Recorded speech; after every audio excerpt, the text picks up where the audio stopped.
The memories of childhood. Well, I remember when I was a kid, I was probably 4, 5, 6, somewhere in that age range.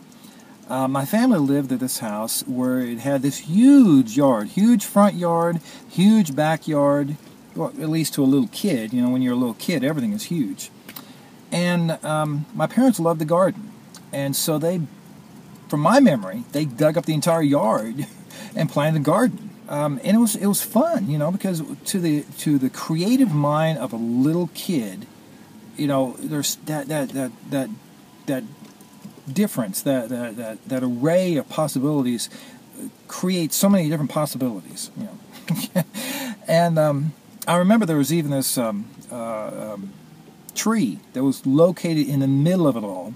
And I used to look at that tree as kind of like a little island. I'd climb the tree and have all these little adventures and so forth.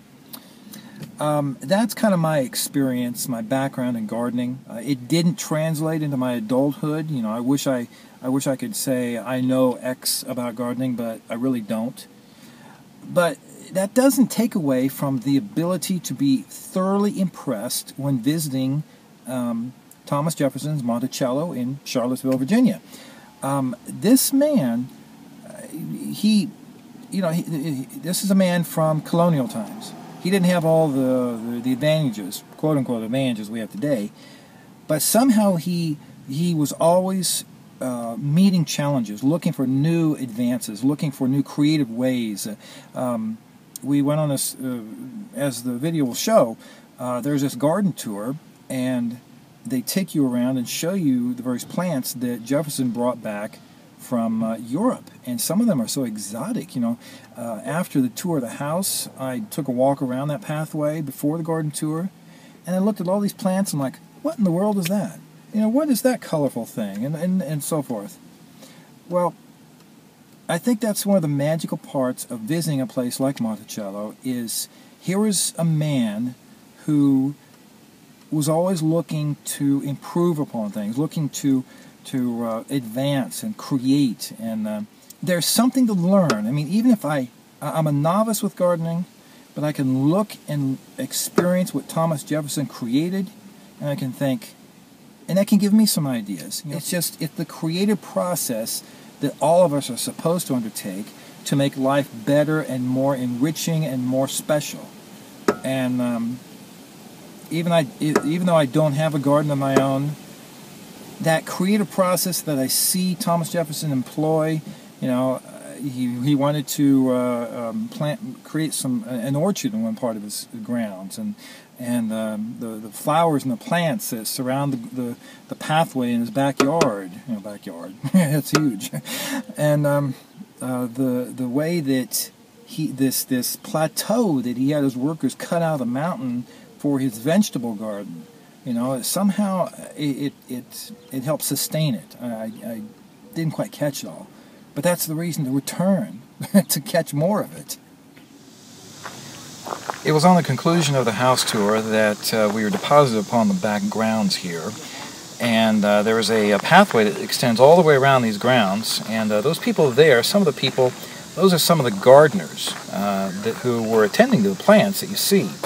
And I was asking one of the gardeners some questions. I was praising her for the wonderful display that's there along the grounds, and she was saying that if you look for the markers that identify the plants, if that marker has a TJ on it, then that signifies it is a plant that Thomas Jefferson himself brought to Monticello. Now, if you look straight ahead, underneath that tree, there's a couple of benches, and that is where people wait for the garden tour to begin. And there's a garden tour every hour on the hour. And even if you don't like gardens, even if you know nothing about gardens, I would highly recommend going on the tour. It's fantastic. They tell you things like this fish pond. This pond is something that was set up for the children. When they would catch a fish, that's where they would deposit for the evening's meal. Now here, this lady that is about to show, this lady was our guide, and she was fantastic. Old colonial gardens. What's it called again? Love Lies Bleeding. low flow. Garden center and get a little packet of geraniums that have lots of lush foliage and lots of flowers. These species plants were long and leggy. They didn't have a lot of blossoms. This is how they looked before they were bred up. Well, the garden tour progressed beyond just the plants that lined the pathway there in the backgrounds. The guide took us away from Monticello and into an area called the orchard. From the orchard, you could see this wonderful view of this mountain in the background, this little mountain that she said was called Mount Alto. Now, when Jefferson occupied the property, when he owned the property, he also owned that property, but then he sold it, and just recently the foundation that runs Monticello was able to buy it back, as there was talk about a developer wanting to put condominiums up into that wonderful view.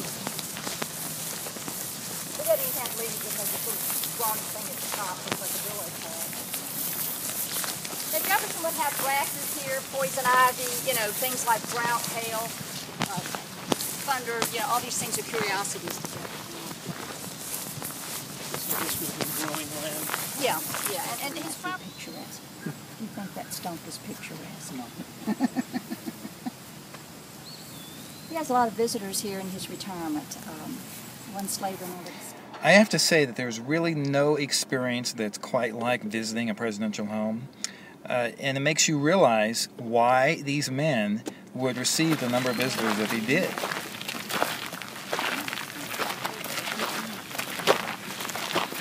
I don't know how many of y'all know okra, eat okra. This is a cow's horn okra. It's related to the, it's a hibiscus related to other plants who I can't remember right now. This is about the size okra you want to cut. If it gets too big, it's too thick and too tough. Take a moment to look at that wall that's on the upper ridge line that we're passing by. That is all that remains of a series of buildings that occupied that upper ridge line called Mulberry Row.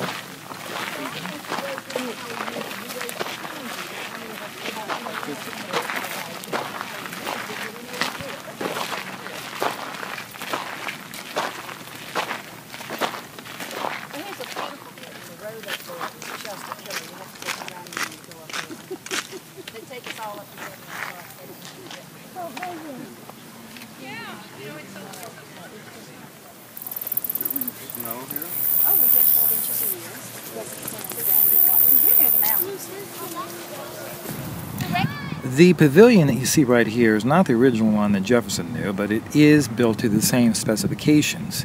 And it offers an immensely awesome view of the land, of the surroundings. It's just a truly inspiring sight to lay one's eyes on. And when one considers this is what Jefferson saw, it's no wonder he was inspired to take on the challenges that he did. But Jefferson's efforts at making wine were never successful. He doesn't have the water that he'll need. He doesn't know about the root louse, the phylloxera, all the diseases he doesn't know about. And he's away so much. 40 years of public service. So things are going to flourish in language for him whenever he's doing it. His efforts at making wine were never successful. This is sea kale, or was sea kale. Kind of a celery taste. Jefferson sees it growing along the coast of England. And it winters over well, which is why he likes it. It has to be blanched. It tastes like celery. And when it gets hot like this, you have to cover it with the clay pots to keep the sea kale from getting together. But Jefferson would love to come out here, and he said he would look down into the workhouse of nature. And he said he could see her clouds, hail, rain, snow, thunder, all fabricated at her feet. And then he writes about the glorious sun gliding the tops of the mountains, giving life to all of nature. I am not the expert on gardening, but I wish I was, because there is something creative about bringing life up from the ground that I think everybody ought to know. But I do love the creativity and the ingenuity that Thomas Jefferson applied back in the colonial days to make his gardens thrive. There's something there that just says, come back and learn more. There's always something interesting to learn. Now, where the steps are leading that the people are ascending at this moment, that goes up to Mulberry Row. And Mulberry Row is another interesting place. It doesn't have the specification, because all the buildings that used to exist upon this long line of this ridgeline. They all eventually at one point were either torn down or fell down or something. But archaeology being done today says that there's a number of buildings there, and the slave tour, the guide addresses two of them, one being a quarters for a slave family of 8, and then there's another that was a blacksmith shop. Now, the Levy family is also a very important contribution factor in the history of Monticello, because when Thomas Jefferson died in 1826, he died in debt, and his heirs had to sell off Monticello to pay those debts. Well, the Levy family recognized the historical importance of Monticello, and they bought it and they preserved it, and possibly, if not for them, it may not be here for us today. Well, along with the garden tour, there was an extraordinary slave tour. But the stories that the guide told were extraordinary. She had some amazing stories that I can't do justice to here in my own little finite imagination. But there was something to the effect that Jefferson managed to free some of the slaves in his will, and some weren't. And one of the slaves who was not freed was a child of one of the slaves that were, and the family that was freed, they had to leave Virginia because there was a law at that time that any freed slaves had to leave the state within a year. Well, the family unfortunately had to leave, and they moved to Ohio, but the child, he worked hard and he bought his own freedom, and he eventually joined his family in Ohio. And then as an old man, he returns to Monticello, and the Levy family, who owned Monticello at that time, welcomed him with open arms. It's just an extraordinary story, and I wish there was a book. There probably is a book. I should have looked for it.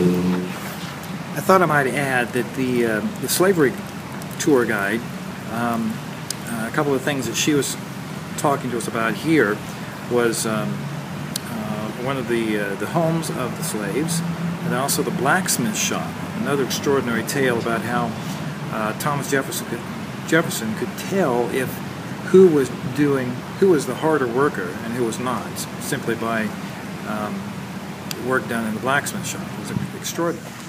Servant House O was a log cabin, likely used by a family of 8 to 10 people. The stone foundation you see is just an outline of the size.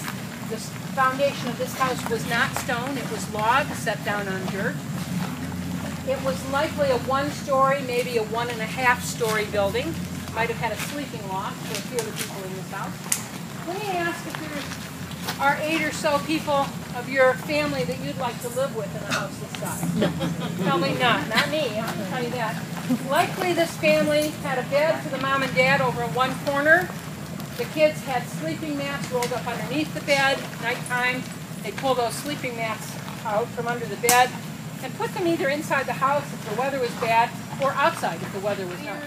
That are stuck into a coal fire, and then the boys had a 3 or 4 or 5 pound hammer, and they would take that iron out of the fire when it was white hot, put it on an anvil and beat it into the shape of a nail, break it off into some cold water, and do that for hundreds of nails during the course of the day. So Jefferson would come down, measure out the nail rod, and record it in a book how much nail rod each boy received. Then at the end of the day, he'd come back here, take their nails, put those nails on the scale, and record how many nails they had. Now, if they were given, say, 40 pounds of nail rod, they should have about 36 pounds of nails. Because you're going to have a little waste where you have to hold on to the end to keep it in the fire, right? So he would record next to the poundage of nail rod the number of pounds of nails. At the end of the year, he'd take that book up to his office.